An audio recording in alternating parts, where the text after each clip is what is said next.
Perkenalkan, saya Yaskia Katani Kiriwang, dan sekarang saya akan membahas mengenai materi-materi yang telah saya pelajari selama 7 minggu terakhir ini di mata kuliah Ekonomi Politik Kawasan Amerika.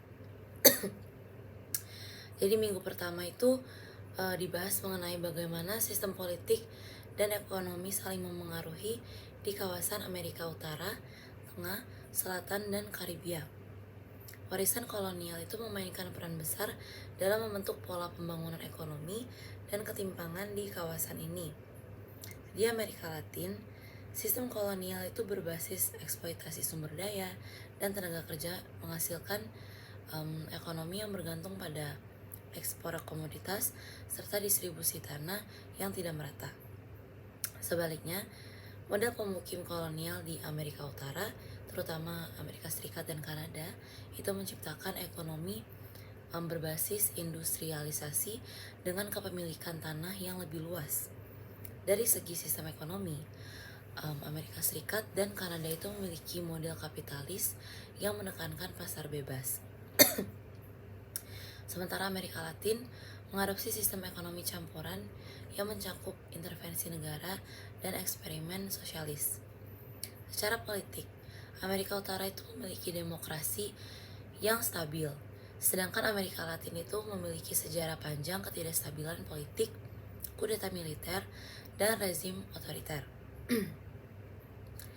Selain itu, kawasan ini juga menghadapi tantangan ketimpangan ekonomi yang tajam, terutama di kawasan Amerika Latin. Lalu, di minggu kedua, kami itu diperkenalkan dengan konsep teoretis dalam ekonomi politik regional, seperti sistem dominasi dan subordinasi, teori inti periferi, serta variabel pola sosial menurut Talcott Parsons. Konsep core periphery system itu menjelaskan bagaimana negara-negara di kawasan Amerika itu memiliki hubungan ekonomi yang tidak setara dengan Amerika Serikat dan Kanada sebagai negara inti yang memiliki kendali atas teknologi dan modal. Sementara banyak negara di Amerika Latin yang berperan sebagai pemasok bahan mentah dan tenaga kerja murah. Selain itu, teori Parsons tentang variabel pola sosial itu digunakan untuk menganalisis bagaimana norma dan institusi itu memengaruhi kebijakan ekonomi dan politik di kawasan ini. Misalnya, dalam perbedaan antara pendekatan rasional di Amerika Serikat dan populisme emosional di Amerika Latin.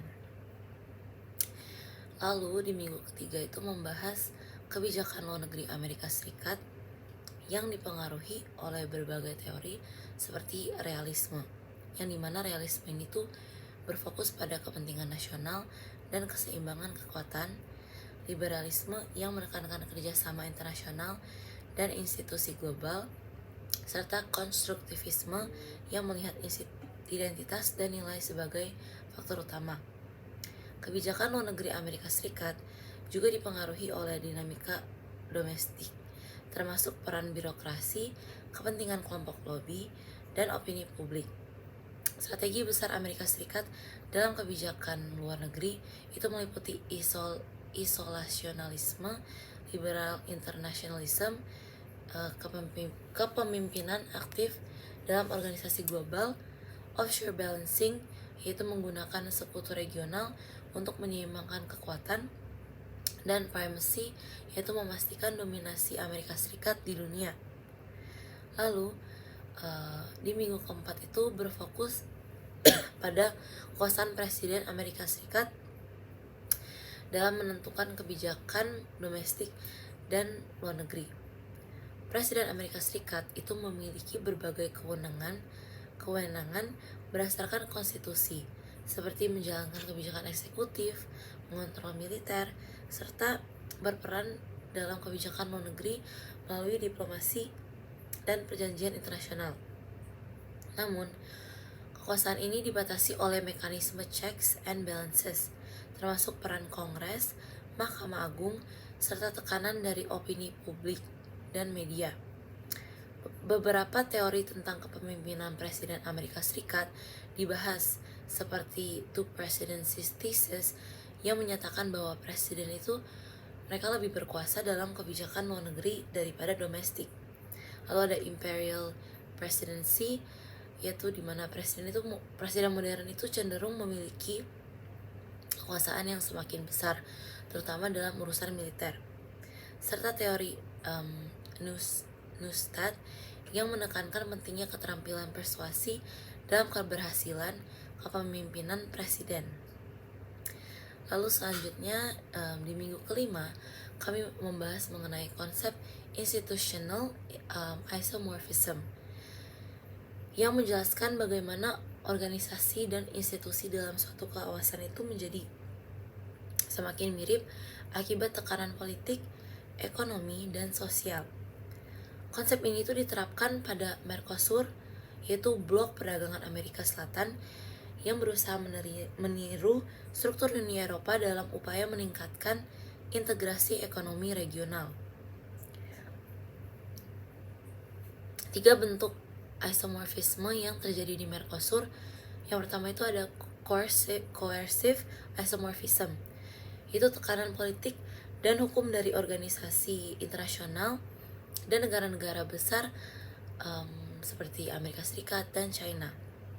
Yang kedua itu ada mimetic isomorphism, upaya meniru model ekonomi sukses seperti Uni Eropa dalam pembentukan institusi regional. Lalu yang ketiga itu ada normative isomorphism, yaitu munculnya teknokrasi regional yang mendorong adopsi standar ekonomi dan regulasi serupa.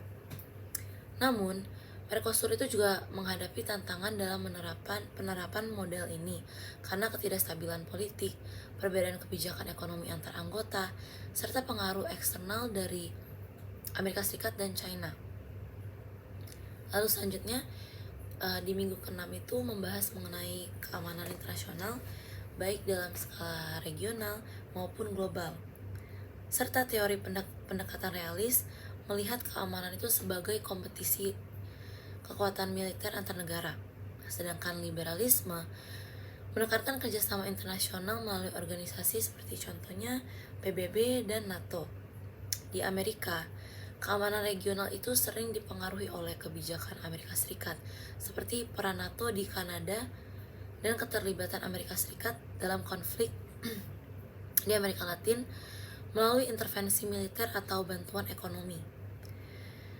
Beberapa ancaman keamanan kontemporer yang dibahas itu meliputi persaingan kekuatan besar antara Amerika Serikat dan China, proliferasi nuklir, keamanan cyber, dan dampak perubahan iklim terhadap stabilitas global.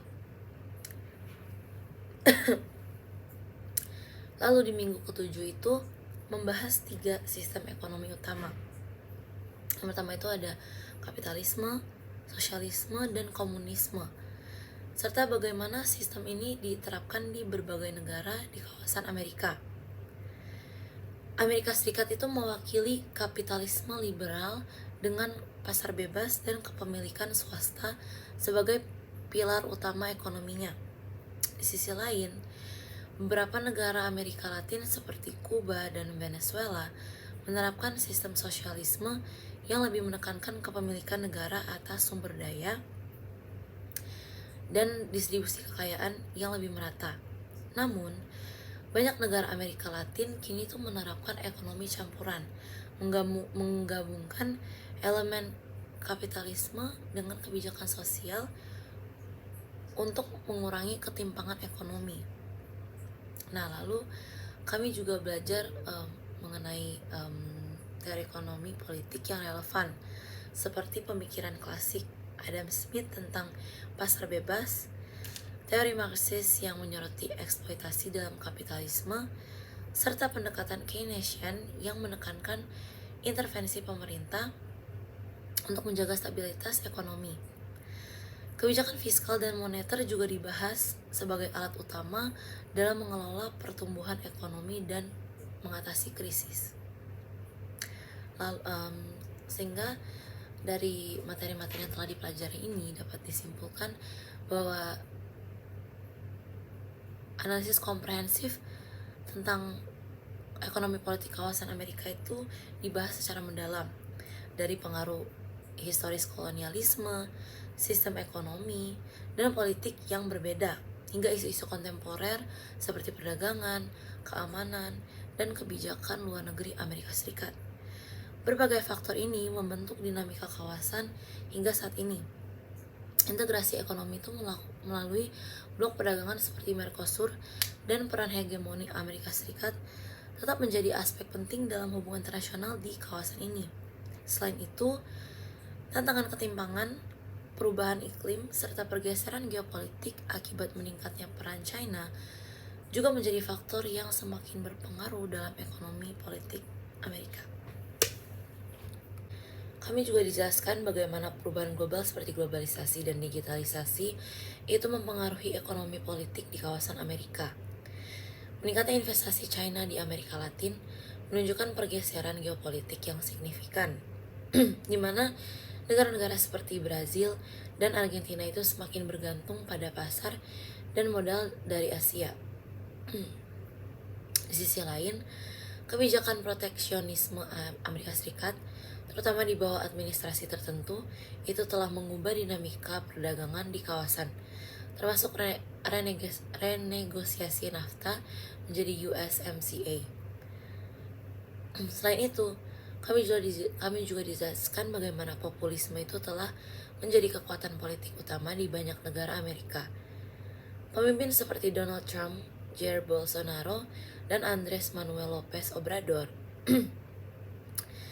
itu mencerminkan tren populisme kanan dan kiri yang semakin berpengaruh dalam kebijakan ekonomi dan sosial. Di Amerika Latin, populisme seringkali dikaitkan dengan janji redistribusi ekonomi yang agresif. Sementara di Amerika Utara itu, populisme lebih banyak berfokus pada proteksionisme dan nasionalisme ekonomi. Dalam jangka panjang, masa depan ekonomi politik kawasan Amerika itu sangat bergantung pada bagaimana negara-negara di kawasan ini menavigasi tantangan global seperti perubahan iklim, ketimpangan sosial, dan persaingan ekonomi antar AS dan China. Dengan adanya blok-blok perdagangan regional serta peningkatan kerjasama dalam isu-isu global, kawasan Amerika memiliki peluang untuk memperkuat posisinya dalam ekonomi dunia. Namun, untuk mencapai stabilitas dan pertumbuhan yang berkelanjutan, diperlukan kebijakan yang lebih inklusif serta sistem pemerintahan yang lebih transparan dan akuntabel. Sekian rangkuman dari saya. Terima kasih.